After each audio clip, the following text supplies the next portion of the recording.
Hey guys, what is up and welcome back to the channel or the podcast if you're listening. In today's episode I'm going to describe why you're not losing weight despite cutting your calories. So if you're someone that you're in a calorie deficit, you're putting the work in, you're doing the cardio, you feel like you're putting a lot of effort in but you're not seeing results, this video is for you. In today's episode I'm going to describe exactly the impact cutting your calories too much will have on your fat loss results and what you need to do instead so that you can lose body fat while maintaining muscle mass. That is the key. For anyone who doesn't know me or if you're new here, my name is Adrian McDonnell. I'm a full-time online health and fitness coach. We coach busy working men over the age of 30, look, feel and perform their utmost best. Okay, so let's go straight into it. So what happens when you cut your calories too much? Something called metabolic adaptation occurs. So metabolic adaptation, this is essentially where your body would adjust or your body would adapt to being in a low calorie diet or in a calorie deficit for too long. So I once had a client come to me, her name was Becky, and she could not lose weight on 1200 calories.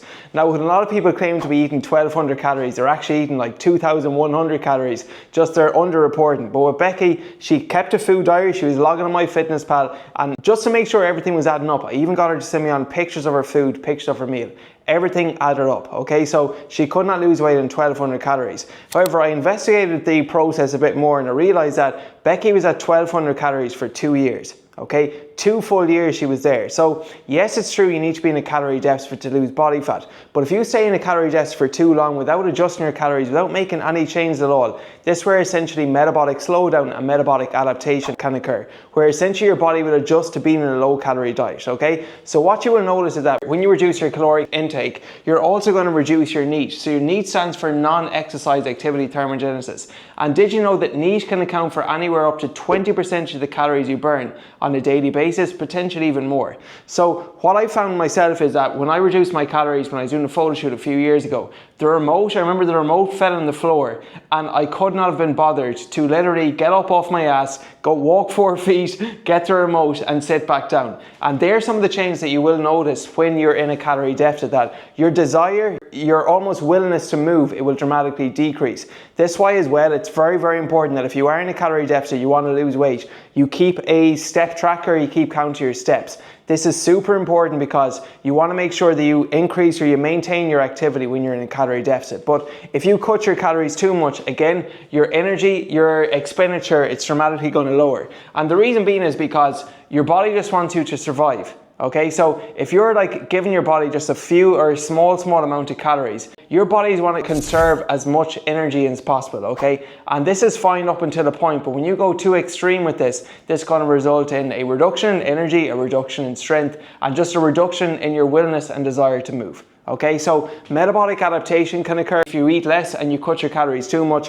A reduction in NEAT, that's going to be natural. The third thing is that muscle loss. So yes, you want to lose weight, but you don't want to lose weight too quickly. The reason being is because muscle essentially burns more calories at rest than fat. In fact, muscle burns up to 3 times more calories than would say 1 pound of fat does. So if you lose weight and you lose it too quickly, it's like you're going to be losing muscle mass as well as body fat. And this is why it's actually possible for you to lose weight but your body fat percentage to increase, because your body fat percentage is the ratio of muscle to fat that you have. And let's just suppose that you cut your calories super low. You follow a fad diet, you follow a shake diet for 1 week and you lose 6 pounds inside your first 7 days. Okay, but of those 6 pounds, if 4 of those pounds are muscle and 2 pounds are fat, that's not really much good for you because your body fat percentage is actually increase even though your body weight is decrease. This is why you want to lose weight, but you don't want to lose it too quickly because this will result in a reduction in muscle mass. And again, this is why a lot of people, they lose weight. What they do, they cut their calories too low. They also increase their cardio. And with an increase in cardio, again, what's that going to do? It's going to burn through your muscle mass if you're not doing strength training. So this is why I know everyone's in a rush to lose weight, but you don't want to do it too quickly because metabolic adaptation, reduction in NEAT, reduction in strength, loss of muscle mass, all these things can occur along with just impact upon your libido, upon your hormones, or upon your energy levels. Now, what often happens then as a byproduct of eating less and cutting your calories too much is that you'll have an increase in hunger, which is natural, but also an increase in cravings. So one of our clients, Daniel, who was working with us, he was a chronic fad dieter for 7 or 8 years where he would lose weight very quickly through extreme measures, whether is like just unsustainable dieting patterns effectively. But then this also causes them to just break out into binge eat after a couple of weeks of just being super restrictive. And this can often then result in your weight completely binging and rebounding and dramatically increasing. That's why you often see competitors in a fitness show or a fitness shoot or bodybuilding will say, and they look super lean on stage, and then you hear of them, you know, 1 week, 2 weeks later having gained 10, sometimes upwards of 20 pounds, okay? The reason being is because cutting your calories too low and going super restrictive in your diet, essentially this promotes binge eating, okay? It promotes a negative relationship with food where you just want to, you know, consume whatever foods you've been cut out or removed completely. So again, if you cut your calories too low, that usually is a byproduct of it. The final thing is then that there's no metabolic reversal phase. A lot of people skip the metabolic reversal phase. So what you need to understand is that when you lose weight, okay, your maintenance calories will typically decrease. So imagine that you start a fat loss journey at 85 kilograms and your maintenance calories are 2,500 to maintain your weight of 85 kilos. So you need to consume 2,500 calories to maintain your weight of 80 or 85 kilos. However, if you then finish your fat loss phase with say 75 kilograms and that's 6 months later, okay, your maintenance calories at 75 kilos are likely not going to be 2,500. They're more likely to be somewhere like 2,200. What a lot of people do is when they finish their fat loss phase, or when they, you know, you lose 20 pounds unsustainable in 2 months, we'll say, they go back eating the exact same way they did pre-dieting phase. You need to understand that your metabolism adjusts, your maintenance calories will adjust, and you cannot just simply eat the exact same way you did previously and expect just to maintain your results, okay? And that's why, again, going back to the bodybuilding example, going back to the binge eating example, where people go from this phase where their calories are really high starting out, they cut them way too low too quickly, okay? They stay there for whether it's 4 weeks, 6 weeks, 8 weeks, or whatever the time frame is, and then they go from like a 2 out of 10 in the scale of like low calories back right up to a 10. And when you increase your calories too much without accounting for metabolic adaptation or reduction in your maintenance calories, this can often cause a dramatic spike and a dramatic increase in your weight. Okay, so that is the impacts. These are some of the impacts that following a low calorie diet for too long will have in your metabolism, will have in your fat loss, will have in your results. Metabolic adaptation, a reduction in NEAT or a reduction in movement, a loss of muscle mass, and this can often lead to then an increase in hunger cravings and binge eating, and also just not accounting for the fact that your maintenance calories will adjust as you lose body fat. Okay, so what you need to do instead, if you want to lose body fat while maintaining muscle mass, that's the key here, right? Because no one wants to lose weight and just become skinny fat. You want to lose as much fat as possible while maintaining your muscle mass. That's what we coach our clients on through a metabolic reversal method. And some of the key principles we coach our clients on are as follows. Number one is that we want a moderate calorie deficit. Yes, it's true, as I said, you need to be in a calorie deficit to lose weight, but you don't need to be in an extreme calorie deficit. A target amount of fat loss should be 2 to 4% reduction in your body weight per month. So let's just say, for example, you're 100 kilograms, okay? You want to be losing anywhere from 2 to 4 kilos a month, which is 0.5 to 1 kilogram per week. The lighter you are, that's obviously going to be lower, but for a lot of people, a good target to aim for is roughly 1 pound a week or 0.5 kilos a week. That's generally what we find is a sweet spot amongst our clients, okay? So our target for our clients that we lose up to 10% body fat in the first 90 days of our coaching one-to-one coaching program.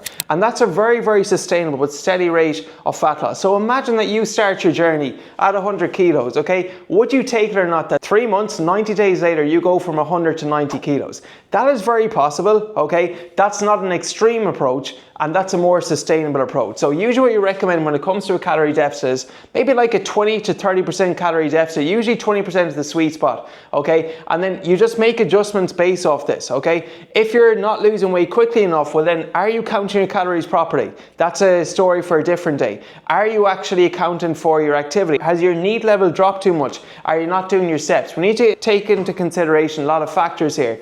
But if you're not losing weight, we probably need to either increase your activity and make sure you're hitting your steps, you're getting your workouts in, or make sure that we counting for your calories properly and potentially scale back or reduce your calories to make sure we're constantly losing roughly 1% of your body weight per week, 0.5 to 1% per week, or 2 to 4% per month. Okay, so a moderate calorie deficit is what you need to lose body fat, not an extreme one.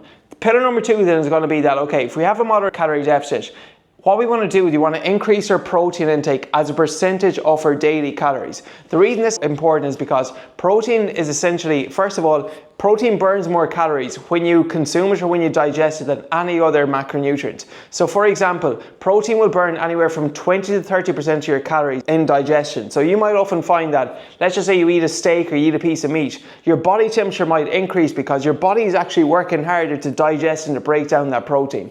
But interesting enough, so let's just say you have 100 calories worth of a chicken breast. After digestion, that might actually only equate to 70 to 80 calories worth, because protein has got something we call a higher thermic effect of food. So if you're in a fat loss phase, and let's just say, for example, that your calories are 2,000 calories, what we recommend some of our clients do is that we increase protein as a percentage of their calories. So it could be something like 40% of your calories come from protein, 40% come from carbohydrates, 20% come from fat. We generally like that macronutrient split. So in a 2,000 calorie example, this could be that 2,000 calories, 20% of your calories, which is 800 calories coming from protein, that's going to give you 200 grams of protein, 200 grams of carbs, and then the remainder is going to be fat. But if you are in a calorie deficit, we generally recommend increase the amount of protein you have as a percentage of your calories. A good baseline is whatever your body weight is in kilograms, multiply that by 2. So going back to the 85 kilo example, 85 times 2, that's going to be 170 grams of protein. Or another way of doing it is just 1 gram of protein per pound of body weight. It's roughly going to come out to the same. All right, so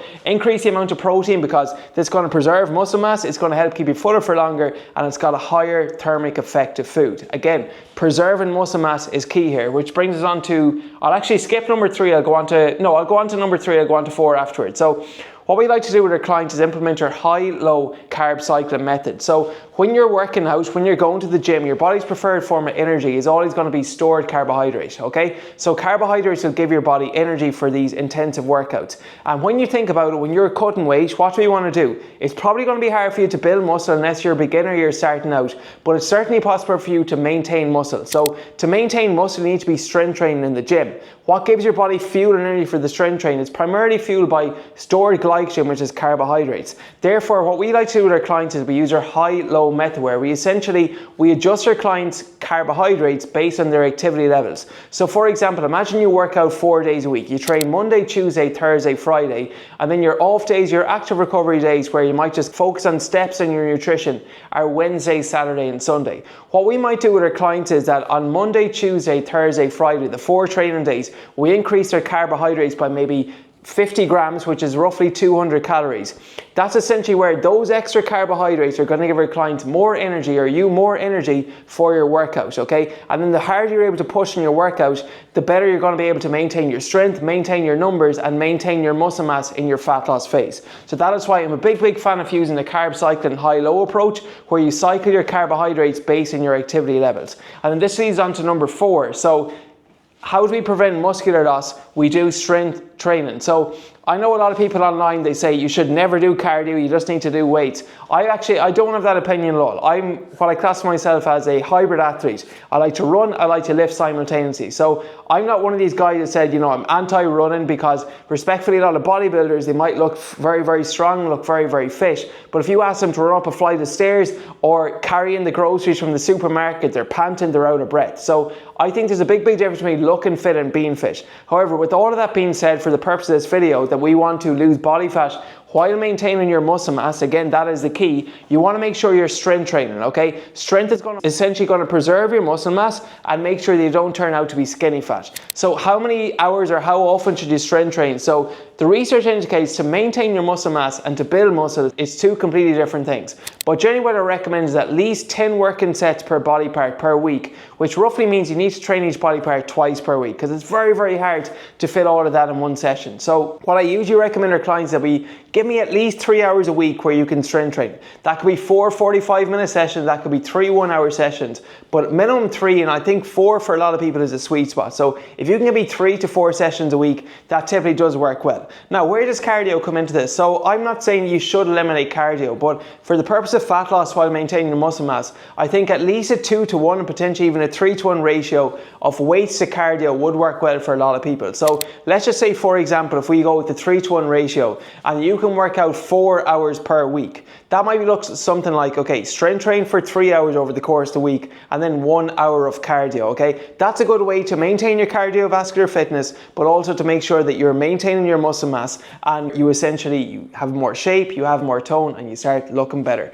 which is obviously all amazing byproducts of lifting weights, okay? So make sure you lift weights. Lifting weights becomes even more important in your fat loss phase, not less important. The last pillar for metabolic priming method, so again, just to recap, a moderate calorie deficit, usually 20%, 30% max, a increase in protein as a percentage of your calories, using the high-low carb cycling method, strength training at least 3 hours a week, ideally a bit more, 4 hours if you can push it, and doing some cardio as well. The final pillar of our metabolic priming method is our metabolic reversal method. This is where we reverse your metabolism once you actually lose the weight. So I'll use myself and one of my clients, Ross, as a best example. So actually use Ross as an example. So when Ross finished his first fat loss phase with us, his calories were as low as 1,500 for the final 3 to 4 weeks. Okay, now we increased his calories over the course of roughly 6 to 7 months. We didn't do it overnight, from 1,500 to 3,500.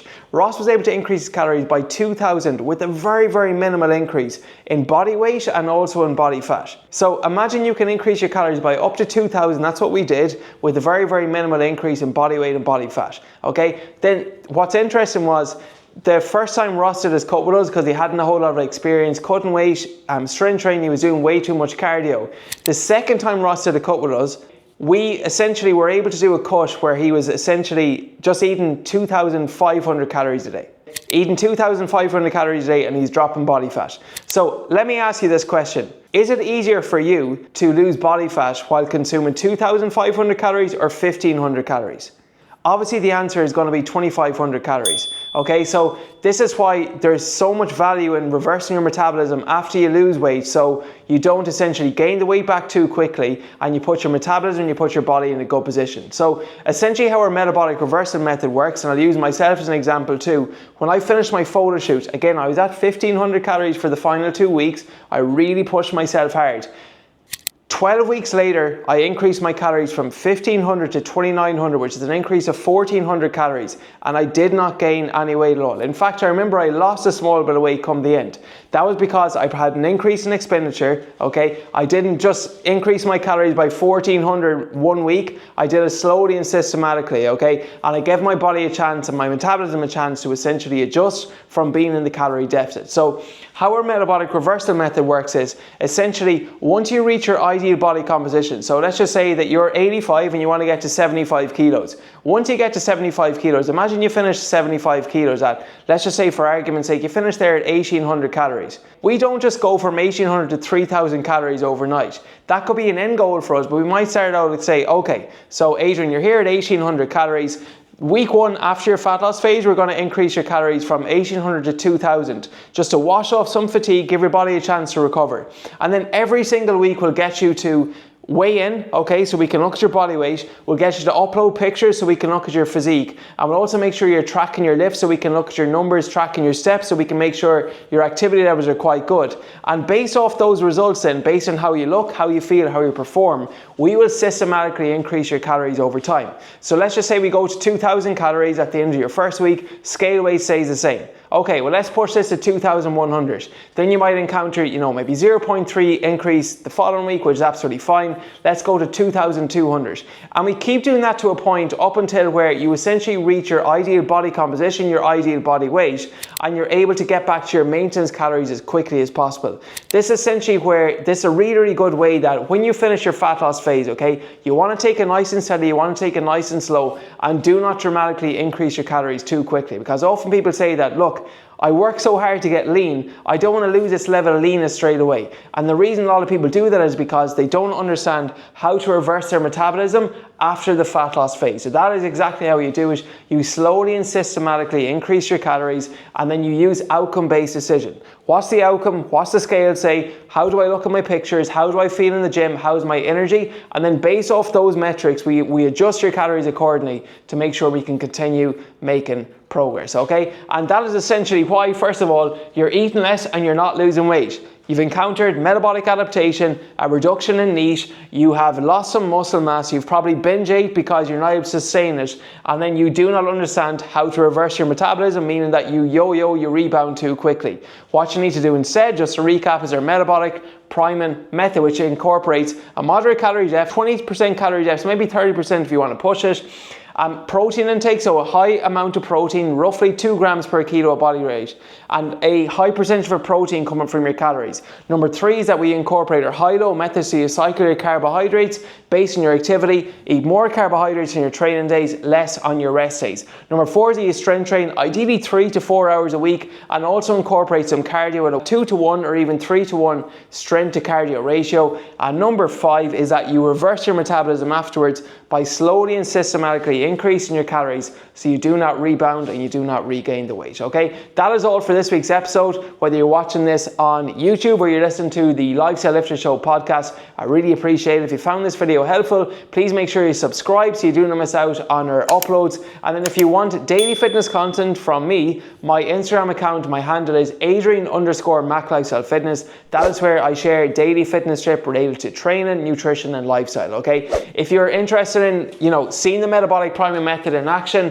and actually how this can be customized and personalized towards you and towards your individual needs, we coach clients on a one-to-one basis by application only. So if you are interested in losing body fat, building a bit of muscle, increasing your confidence, and just getting to a point where you actually make fitness part of your lifestyle, I'll post a link below to schedule a consultation call on myself where we'll talk through your goals, see if we're a good fit, and see if we can help you, all right? But that is all for this week's episode. I hope you did enjoy and catch you in the next one. Peace.